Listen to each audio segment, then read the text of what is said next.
ना यज्ञ करना, ना जप करना। अरे हम तो कामी क्रोधी लोभी प्राणी हैं, हमसे तो प्रेम करना भी नहीं आता। हम में कोई गुण नहीं है ना, हम में कोई योग्यता नहीं है। आपको पाने की जितनी योग्यता भक्तों में थी, उनमें से 1% भी योग्यता हमारे भीतर नहीं है। हम इतने योग्य हैं ही नहीं कि हम अपने कन्हैया को प्राप्त कर सकें। मीरा कितनी योग्य थी, सब कुछ छोड़ दिया था और गोविंद का नाम गाती, इतना प्रेम करती।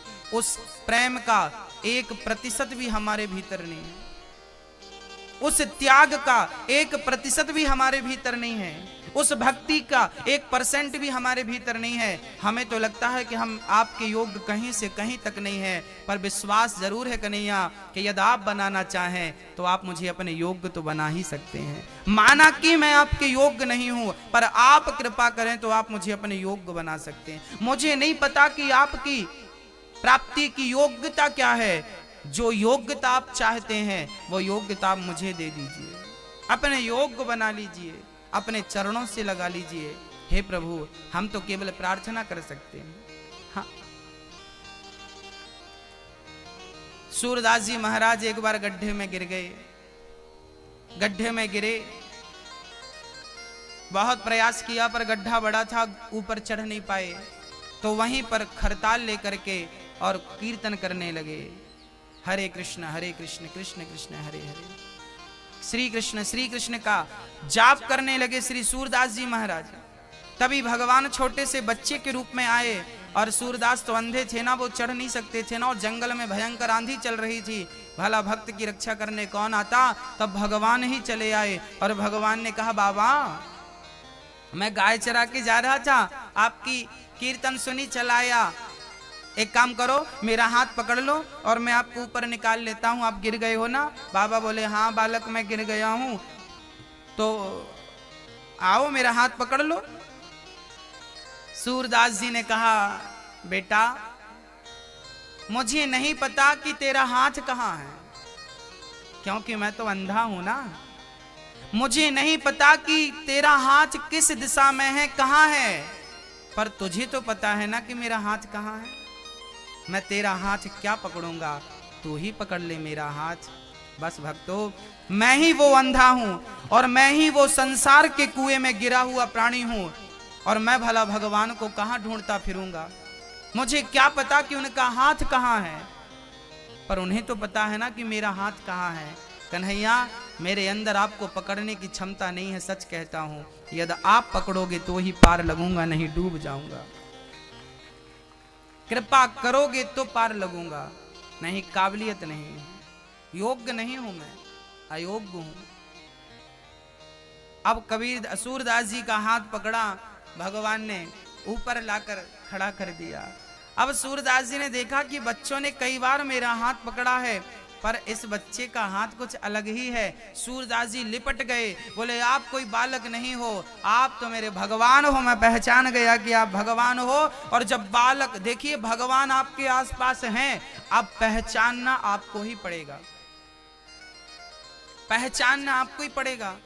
हाथ पकड़ लिया सूरदास जी ने, लिपट गए उनके चरणों से।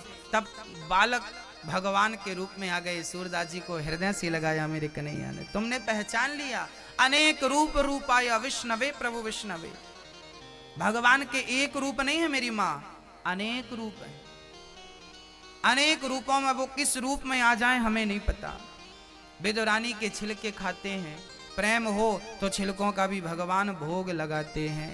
जब भगवान सारी लीला समाप्त करके चले गए, तब भगवान श्री कृष्ण ने जाते समय अपने भक्त विदुर को याद किया। अब विदुर जी को जब उद्धव ने संदेशा सुनाया कि भगवान ने आपको याद किया है, रोने लगे श्री विदुर जी। मेरे कन्हैया मुझे याद कर रहे थे, मेरे कृष्ण ने मुझे याद किया। रोने लगे श्री विदुर जी महाराज।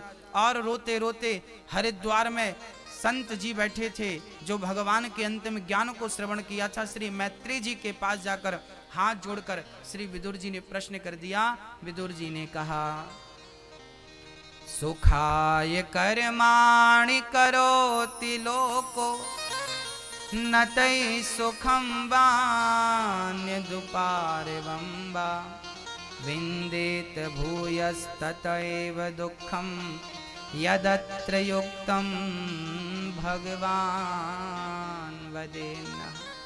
सारी दुनिया सुख के लिए कर्म करती है, पर मिलता क्या है? दुख के सिवा कुछ नहीं।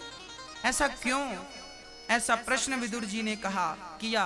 तब मैत्रेय जी ने कहा कि विदुर जी आप सब जानते हैं, फिर भी आप पूछ रहे हैं, तो सुनिए। संसार में दुख इसलिए मिलता है क्योंकि संसार का नाम ही दुखालय है। गीता में भगवान ने कहा है दुखालयम। संसार का पुस्तकालय में जाएंगे पुस्तक मिलेगी, औषधालय में जाएंगे औषधि मिलेगी, भोजनालय में जाएंगे भोजन मिलेगा, तो दुखालय में आएंगे तो क्या मिलेगा? दुख ही मिलेगा। ये संसार का नाम ही दुखालय है मेरी माँ। यहाँ दुख के सिवा जीवन में कुछ नहीं मिलता। जब आपकी शादी नहीं हुई ना, लगता है शादी हो जाएगी तो बड़ा आनंद आएगा, बड़ी खुशी मिलेगी, बड़ा सुख मिलेगा। शादी हो गई, मिला सुख नहीं महाराज, जिम्मेदारी बढ़ गई। 4 साल हो गए शादी के, महाराज सुख मिला, महाराज बेटा मिल जाए तो सुख मिलेगा। अब बेटा मिल गया, अब सुखी हो महाराज, पढ़ता लिखता नहीं, नालायक है।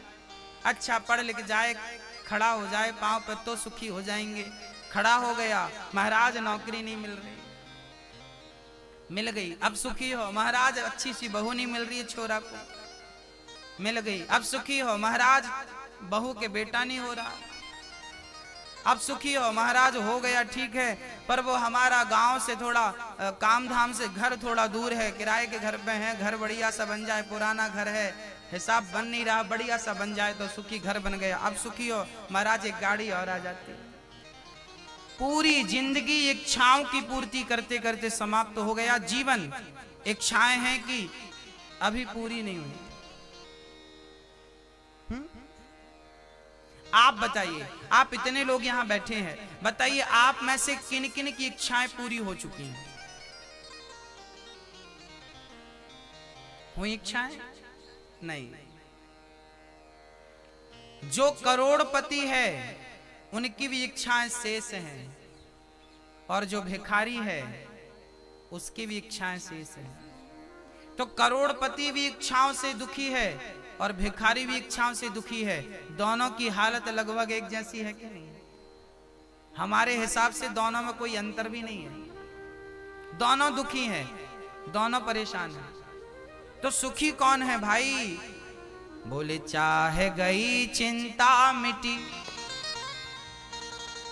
मनवा वे परवाह, जिसको कछु नहीं चाहिए सो ही साहंसाह। इस संसार में सबसे अमीर वही है जिसे कुछ नहीं चाहिए। जिसे बहुत कुछ चाहिए वो इच्छाओं का गुलाम बना घूमता रहेगा और जीवन निकल जाएगा इच्छाओं की पूर्ति में। आप अपनी इच्छाओं का दमन कर दीजिए। अच्छा एक बात बताइए, आपको दाल बाटी खाने का मन होता है कि नहीं होता है? मोतीचूर के लड्डू खाने का मन होता है कि नहीं होता है? गुलाब जामुन रसगुल्ला खाने का मन होता है कि नहीं होता है? आपको जलेबी खाने का मन होता है कि नहीं होता है? अच्छा अब बताइए, आप में से किसी को आज तक लिट्टी और चोखा खाने का मन हुआ? लिट्टी और चोखा खाने का मन हुआ? नहीं। आप में से बहुत सारे लोग जानते ही नहीं होंगे लिट्टी चोखा क्या है। समझिए हम क्या समझाना चाह रहे हैं आपको। लिट्टी चोखा जो है ना, बिहार का प्रसिद्ध भोजन है।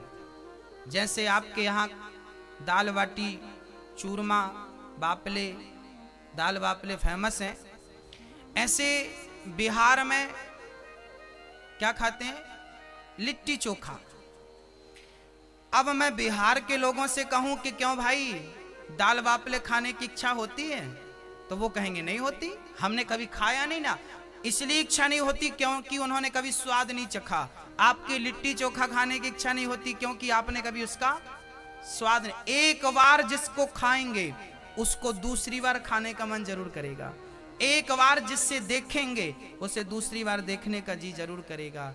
इसलिए कहता हूं, एक बार यदि तुमने भोग लिया तो बार बार मन भोगों में जाएगा। एक बार संसार का सुख तुम्हें मिल गया तो बार बार मन वहीं जाएगा। और विश्वास से कहता हूं कि एक बार भगवान की भजन का आनंद सुख तुम्हें मिल गया, एक बार भक्ति का स्वाद तुम्हें लग गया तो बार बार मन भक्ति में जाएगा। अभी स्वाद भोगों का मिला है इसलिए मन खिंचा बार बार भोगों की तरफ जाता है। मन को जिस दिन एक बार भजन में स्वाद लगने लगेगा उस दिन मन खिंचा भक्ति की तरफ चलाएगा।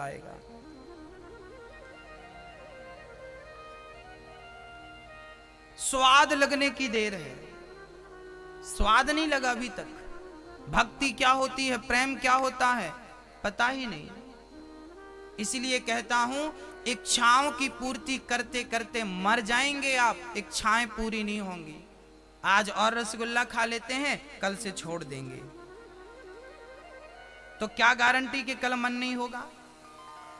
कल भी तो मन होगा ना।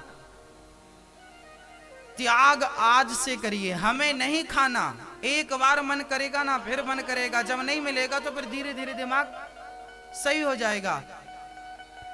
पूरी जिंदगी आप यही करते हैं। आज और ये कर लेते हैं, कल से वैरागी हो जाएंगे।